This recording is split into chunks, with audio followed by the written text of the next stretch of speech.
नमस्कार दोस्तों, मैं विपिन भाटी स्वागत करता हूं आपका अपने चैनल इंडियन क्लासेस इन्फो में। आज की जो हमारी क्लास रहेगी वो बच्चों कंप्यूटर के करंट के कुछ जीके के क्वेश्चंस की रहेगी। जो प्रश्न हमारे एसएससी और बैंक की परीक्षाओं में आते हैं उसी तरीके के ज़्यादा से ज़्यादा क्वेश्चन मैंने इस वीडियो में दिए हैं और आशा करता हूँ आपको ये वीडियो पसंद आएगी। तो चलिए शुरू करते हैं बिना किसी देरी के। सबसे पहले हमारे क्वेश्चन इसमें है कि भारत में कंप्यूटर का प्रथम बार प्रयोग कहाँ किया गया था। तो देख रहे हैं जैसा कि आप स्क्रीन पे मैंने सारे प्रश्न को पिक्चर्स के द्वारा समझाने की कोशिश की है। तो पहला प्रश्न है, भारत में कंप्यूटर का प्रथम बार प्रयोग कहाँ किया गया था। तो भारत में जो प्रथम बार प्रयोग किया गया था कंप्यूटर का, वो प्रधान डाकघर बेंगलुरु में किया गया था। तो आप इसमें प्रधान डाकघर बेंगलुरु को करेक्ट कर लें।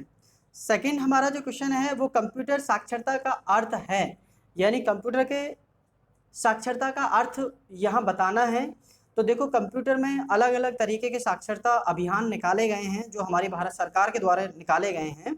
वो अलग अलग प्रकार के प्रोजेक्ट हैं इस अभियान पे। तो इसका अर्थ क्या है, यहाँ आप देख रहे होंगे कि कंप्यूटर की कार्य क्षमता की जानकारी रखना, कंप्यूटर की कार्य क्षमता की जानकारी रखना। अब इसका सीधा मोटिव ये है कि कंप्यूटर का यदि साक्षरता का कोई भी अर्थ है तो वो ये है कि कंप्यूटर के बारे में या कंप्यूटर की साक्षरता के बारे में उसकी जानकारी रखना। सीधा क्लियर है। अब हम अपने अगले क्वेश्चन पे चलते हैं। क्वेश्चन नंबर हमारा जो ये थर्ड है वो है कि कंप्यूटर प्रोसेस द्वारा इंफॉर्मेशन में परिवर्तित करता है, यानी कंप्यूटर किसके प्रोसेस द्वारा इंफॉर्मेशन में परिवर्तित करता है। तो यहाँ हमारा option input number data processor को है। ये मैंने पिक्चर्स के द्वारा आपको समझाया है यहाँ कि कंप्यूटर कोई भी डाटा होगा, डाटा को प्रोसेस करेगा और उसके बाद कोई भी आउटपुट देगा। तो यहाँ इसमें डाटा को आप करेक्ट कर लें। कोई भी डाटा होगा, डाटा को वो प्रोसेस करेगा तब इन्फॉर्मेशन में हमें परिवर्तित करके तब आउटपुट प्राप्त करेगा। ठीक है, क्वेश्चन नंबर हमारा फोर्थ है। क्वेश्चन नंबर फोर्थ है, इसमें कंप्यूटर वायरस साधारण स्वयं को दूसरे कंप्यूटर प्रोग्राम से अटैच कर लेता है। यह प्रोग्राम डॉट डॉट डॉट के रूप में जाना जाता है। तो आपको मैं एक बार दोबारा से अच्छे से समझाने की कोशिश करूंगा इसको कि कंप्यूटर के ये इसमें पूछा गया है कि कंप्यूटर का जो वायरस होता है वो स्वयं को कंप्यूटर के किसी भी प्रोग्राम से अटैच कर लेता है। जैसा कि हमने सुना है कि इस फाइल में वायरस आ गया है, तो वही चीज़ है कि कंप्यूटर का जो वायरस होता है वो किसी भी प्रोग्राम में या किसी फाइल में जो अटैच हो जाता है, ये अटैच होने की प्रक्रिया क्या कहलाती है। तो ये अटैच होने की प्रक्रिया जैसा कि आप इसमें देख रहे होंगे, ऑप्शन नंबर बी करेक्ट है कि होस्ट प्रोग्राम कहलाती है। क्या कहलाती है? होस्ट प्रोग्राम कहलाती है। यदि कंप्यूटर की किसी भी फाइल में किसी भी प्रकार का वायरस अटैच होना क्या कहलाता है? होस्ट प्रोग्राम कहलाता है। ठीक है, अगला नेक्स्ट क्वेश्चन हमारा है एसएमपीएस का पूरा नाम क्या है। अब आप कहेंगे सर एसएमपीएस क्या है। देखो बहुत इजी है, मैंने बिल्कुल पिक्चर के द्वारा इसको समझाने की कोशिश की है कि एसएमपीएस का पूरा नाम क्या है। एसएमपीएस का पूरा नाम स्विच मोड पावर सप्लाई है। अब पूछेंगे कि सर एसएमपीएस है क्या। जैसा कि आप इसको पिक्चर में देख रहे होंगे कि SMPS switch mode power supply है। ये एक प्रकार का ऐसा पावर मोड सप्लायर है जो कंप्यूटर में पीछे फिट किया जाता है, जिसके द्वारा कंप्यूटर के अंदर सारी सप्लाई की जाती है। ये हमारा लैपटॉप में भी यूज होता है और जैसा कि आप देख रहे हैं ये वाला एसएमपीएस हमारा सीपीयू में यूज होता है। जितने भी सीपीयू बनते हैं, चाहे वो सुपर कंप्यूटर हो चाहे डिजिटल कंप्यूटर हो, सब में इसी प्रकार के एसएमपीएस यूज होते हैं। ये जो वायर आप देख रहे हैं, इस प्रकार की वायर ये कनेक्ट हो जाती हैं बाकी की सारी चीज़ों से, मदरबोर्ड से जाके कोई वायर कहीं कोई वायर कहीं। तो ये एसएमपीएस फिर इसमें यहाँ जो आप ये वाली देख रहे हैं, यहाँ पे कनेक्टर को ऐड किया जाता है, यानी पावर स्विच को। जैसे ही पावर स्विच को ऑन करके उसकी लीड में करंट आता है, उसके बाद ये सारा का सारा करंट फ्लो करता है मदरबोर्ड में। तो ये एसएमपीएस है। ठीक है, एसएमपीएस के बिना हम सीपीयू को चलाना बहुत ही मुश्किल काम है। उसके बाद क्वेश्चन नंबर हमारा ये 6 है। क्वेश्चन नंबर 6 है, इसमें पूछ रहा है कि निम्नलिखित में से कौन सा सबसे तेज और सबसे बड़ा या सबसे महंगा कंप्यूटर है। तो ये तो बिल्कुल इजी क्वेश्चन है। इस क्वेश्चन में तो कई कई बार ये आया है, तो ये तो बिल्कुल आप आंख बंद करके इसमें बोल दें कि ये कौन सा कंप्यूटर है। ये सुपर कंप्यूटर है, क्योंकि मार्केट में आज भी सबसे ज़्यादा और सबसे महंगे जो भी कंप्यूटर हैं वो सुपर कंप्यूटर हैं। ठीक है, अब हम अपने क्वेश्चन नंबर 7 पे चलते हैं। क्वेश्चन नंबर 7 है कि सर्वाधिक तेज गति वाला प्रिंटर है। आप प्रिंटर की पिक्चर इसमें देख रहे होंगे। सर्वाधिक तेज गति वाला प्रिंटर लेजर प्रिंटर है। लेजर प्रिंटर इसमें है। लेजर प्रिंटर की एक खासियत आपको मैं बताता हूँ कि लेजर प्रिंटर 1 मिनट में 600 से ज़्यादा प्रिंट कर देता है, 1 मिनट में 600 से अधिक, और 1 घंटे की बात करें तो 1200 से भी अधिक प्रिंट ये प्रिंट कर देता है। लेजर प्रिंटर को मैंने यहाँ पे दिखाया है, जैसा कि आप ये देख रहे होंगे, ये लेजर प्रिंटर है। ये प्रिंटर सबसे अत्यधिक प्रिंट निकालता है बाकी की और प्रिंटरों की अपेक्षा में। ठीक है, क्वेश्चन नंबर 8 पे चलते हैं। क्वेश्चन नंबर 8 है हमारा, कंप्यूटर डाटा स्टोर करने और गणना करने के लिए dot dot dot number system का प्रयोग करते हैं। अब देखो, एक बात आपको ध्यान से सुननी है कि कंप्यूटर की किसी भी प्रकार की जब कैलकुलेशन होती है, कंप्यूटर की किसी भी प्रकार की कैलकुलेशन बाइनरी नंबर सिस्टम से होती है। एक दिन मैं बाइनरी नंबर सिस्टम का पूरा प्रॉपर वीडियो बना के यहाँ दूंगा, तो बाइनरी नंबर सिस्टम को तब समझाऊंगा किस प्रकार से कंप्यूटर किसी भी प्रकार की कैलकुलेशन बाइनरी नंबर सिस्टम के साथ करता है। तो ये बाइनरी नंबर सिस्टम को आप यहाँ से टिक कर लें कि कंप्यूटर यदि कोई भी डाटा स्टोर करता है या कोई भी गणना करता है तो वो किसके साथ करता है, वो बाइनरी के साथ करता है। ठीक है, बाइनरी नंबर सिस्टम के साथ करता है, और बाइनरी नंबर सिस्टम को ही समझता है, 0 एंड 1 को ही कंप्यूटर समझता है। ना कंप्यूटर हिंदी समझता है, ना इंग्लिश समझता है। ये एक फ़ॉन्ट है जो हमने इसमें इंस्टॉल कर रखे हैं, उनके ऊपर ये गणना करता है। लेकिन कंप्यूटर में जब भी कोई भी चीज़ हम इनपुट करते हैं तो ये सारा का सारा इनपुट बाइनरी नंबर सिस्टम में कन्वर्ट करता है, उसके बाद ये हमारा डेटा देता है। जैसे कि हमने कोई भी नाम लिखा, हमने नाम लिख दिया मोहन, तो जैसे ही हमने कोई भी नाम लिखा मोहन, तो ये मोहन को MOHAN से नहीं गणना करेगा, ये मोहन को 0100 इस प्रकार की कैलकुलेशन के साथ गणना करेगा, तब उसके बाद हमें फाइनल आउटपुट देगा। लेकिन प्रोसेसिंग अच्छी होने की वजह से फास्टली ये कन्वर्ट करता रहता है, और ये जो कन्वर्ट करता है, ये जो सारी चीज़ें होती हैं, ये बाइनरी नंबर सिस्टम के ही तहत होती हैं। बाइनरी नंबर सिस्टम का एक स्पेशली वीडियो बना के डालूंगा, तब आप समझ लेना।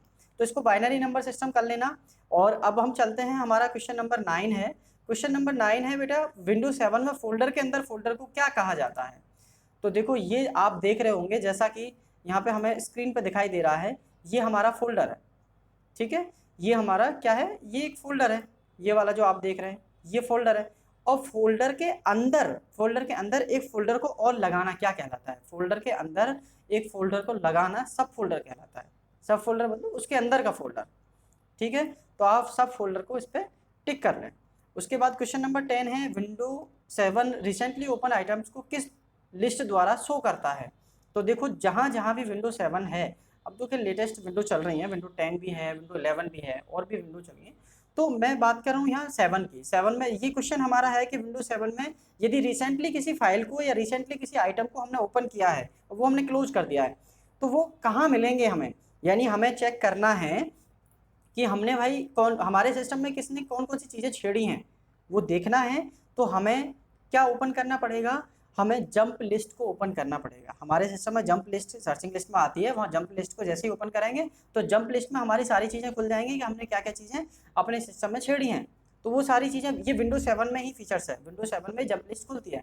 हालांकि विंडो 10 में भी है, लेकिन विंडो 10 में तो और भी डिफरेंट वे हैं उसको चेक करने के। ठीक है, ये क्वेश्चन के अकॉर्डिंग आप जंप लिस्ट को तैयार कर लें।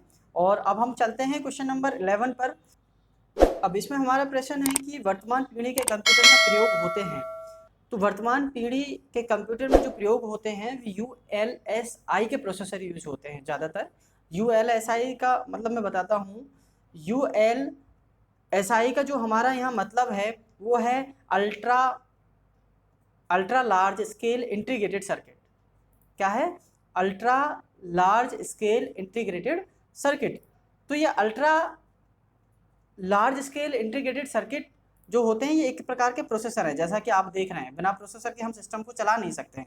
तो इसकी फुल फॉर्म जो है वो यहाँ मैं आपको दिखा देता हूँ स्क्रीन पर शेयर करके। तो इसकी है ultra large scale integrated circuit.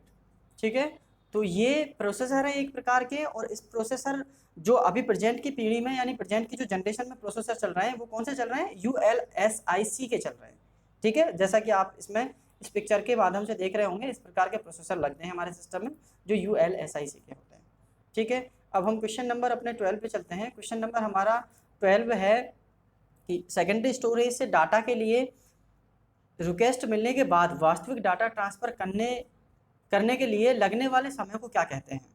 अब इस सीधी सी भाषा में समझाता हूँ कि एक कंप्यूटर से दूसरे कंप्यूटर में किसी भी फाइल को ट्रांसफ़र करने का जो समय लगता है उसको हम क्या कहते हैं।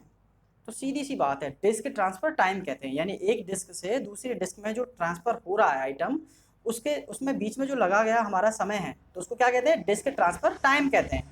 यानी डिस्क ट्रांसफर समय, जो उसके बीच में समय लग रहा है, सीधा क्लियर है, डिस्क ट्रांसफर टाइम पे आप क्लिक कर लेना इसको। अब हम क्वेश्चन नंबर अपना 13 पे चलते हैं। क्वेश्चन नंबर हमारा 13 है कि कंप्यूटर हार्डवेयर में जो सिलिका का बना है आंकड़ों की बहुत अधिक मात्रा को भंडार में रख सकता है, क्या है वो भाई? वो हमारा देखो, हार्ड डिस्क जो होती है वो सिलिकॉन से नहीं बनी होती है, सिलिकॉन से बनी हुई होती है कंप्यूटर की इंटीग्रेटेड चिप, ठीक है, सिलिकॉन से बनी होती है। ये हमारे किसी भी डाटा को स्टोर भी कर सकता है, ऐसा नहीं कि ये बस अपने चिप का ही काम करें, ये हमारे डेटा को स्टोर भी कर सकता है एज ए हार्ड डिस्क। तो इसको, ये सिलिकॉन से बना हुआ होता है और ये हमारे बहुत सारे आंकड़ों को अधिक मात्रा में स्टोर भी कर लेता है। तो क्या है वो? इंटीग्रेटेड चिप है, आईसी चिप, जिसको हम आईसी चिप भी बोल सकते हैं, ठीक है। चलिए चलते हैं क्वेश्चन नंबर 14 पे। इसमें क्वेश्चन नंबर 14 में है माउस की क्रिया है। माउस को हम देखो सिंगल क्लिक भी कर सकते हैं, डबल क्लिक भी कर सकते हैं और माउस को ड्रैग भी कर सकते हैं। ड्रैग का मतलब पकड़ के उसको खींच सकते हैं। तो इसमें पूछा गया है कि उपयुक्त सभी, जी हाँ, इसमें आप उपयुक्त सभी लगा दें। उपयुक्त सभी इसमें सही आंसर है, क्योंकि माउस को हम सिंगल क्लिक भी कर सकते हैं, डबल क्लिक भी कर सकते हैं और ड्रैग भी कर सकते हैं, और ये सारी चीज़ें हम कर सकते हैं। बिल्कुल उपयुक्त सभी, यानी ऑल ऑफ दीज वाला ऑप्शन इसमें टिक कर लें, ठीक है। अब क्वेश्चन नंबर हम अपने 15 पे चलते हैं। क्वेश्चन नंबर 15 यानी लास्ट क्वेश्चन हमारा है कि कंप्यूटर की आवाज़ को सुनने या रिकॉर्ड करने के लिए किस कार्ड का प्रयोग किया जाता है? तो देखो, कंप्यूटर में जब हम किसी भी चीज़ को रिकॉर्ड करते हैं या रिकॉर्ड हुई चीज़ को सुनते हैं तो उसमें हमें साउंड कार्ड की ज़रूरत है। यदि हमारे सिस्टम में साउंड कार्ड नहीं है तो हम किसी भी चीज़ को ना तो रिकॉर्ड कर सकते हैं और ना ही किसी भी चीज़ को सुन सकते हैं। तो ये क्लियर है, साउंड कार्ड की हमें बिल्कुल आवश्यकता है। तो देखिए, अब आप कमेंट करके ज़रूर बताना कि ये 15 क्वेश्चन आपको किस प्रकार से लगे हैं, कैसे लगे हैं, और मैंने पूरी कोशिश की है आपको ये समझाने के लिए। यदि फिर भी कोई दिक्कत रही हो तो आप कमेंट करके बिल्कुल बेझिझक बताइए, ताकि आगे मैं आने वाली और वीडियो में अच्छे से सुधार कर सकूँ, ठीक है। यदि वीडियो आपको ये अच्छी लगी हो तो आप इसको कमेंट कर लेना और लाइक भी कर लेना, और यदि आपने इस चैनल को सब्सक्राइब नहीं किया हो तो आप इस चैनल को सब्सक्राइब करें। तो चलिए मिलते हैं किसी अगली वीडियो के लिए, तो तब तक के लिए जय हिंद, जय भारत।